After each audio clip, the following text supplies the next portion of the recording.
ఏపీలో ఎన్నికల కమిషన్ తీరుపై వైసీపీ ఎంపీ అభ్యర్థి అనిల్ కుమార్ తీవ్ర అభ్యంతరం వ్యక్తం చేశారు.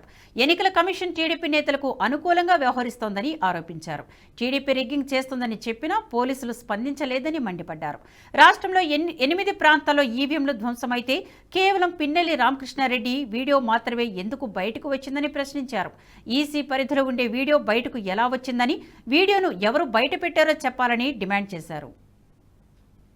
ఒక్క రామకృష్ణారెడ్డి గారిది మాత్రమే ఎందుకు రిలీజ్ అయింది?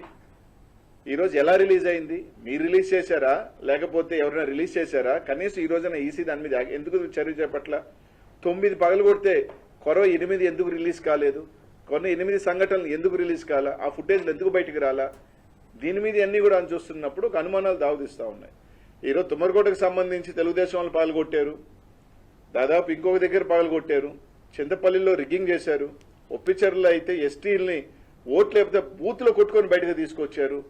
ఇదే పాల్వాయి గేట్కి సంబంధించి బీసీలు ఎస్సీలు మహిళలు ఓట్లైన పోతా ఉంటే ఓట్లైనకుండా కొట్టి తరిమేస్తుంటే ఎమ్మెల్యే గారు పోయి దాదాపు 1.5 గంట ఎస్పీకి ఫోన్ చేసినా అదే ఎస్పీ గారు మాచర్ల చుట్టూ తిరిగారు కానీ కనీసం పాల్వాయి గేట్ దగ్గరికి రావాలన్న ఆలోచన కూడా చేయలేదు. ఎందుకంటే ఇదంతా ఒక ప్రీ ప్లాన్డ్గా ఎక్కడెక్కడ ఇబ్బంది పెట్టాలి, ఎక్కడెక్కడ తెలుగుదేశం వాళ్ళు రిగ్గింగ్ చేసుకోవాలి అని ఒక ప్రీ ప్లాన్డ్గా చేసిన పద్ధతిలోనే నడిచింది.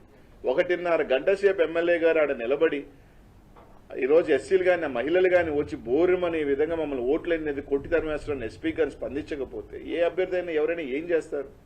కొన్ని కఠినమైన కార్యాలు దీనికి ఎవరు రెస్పాన్సిబుల్? దీనికి సంబంధించి అధికారులు రెస్పాన్సిబుల్ కదా? ఎలక్షన్ కమిషన్కి ఈ ప్రాంతాల్లో ఒకసారి 7 బూతుల దగ్గర పగలగొట్టేస్తే. ఈ వీడియో మీకు నచ్చినట్టయితే లైక్ చేయండి, 10 మందికి షేర్ చేయండి. అలాగే కామెంట్ల రూపంలో మీ అభిప్రాయాలను మాతో పంచుకోండి. Nationalist hub group of channels ను సబ్స్క్రైబ్ చేసుకుని తెలుగునాట జాతీయవాద జర్నలిజాన్ని ప్రోత్సహించండి. ఈ వీడియో కింద ఉన్న బెల్ ఐకాన్ పై క్లిక్ చేయడం మర్చిపోవద్దు.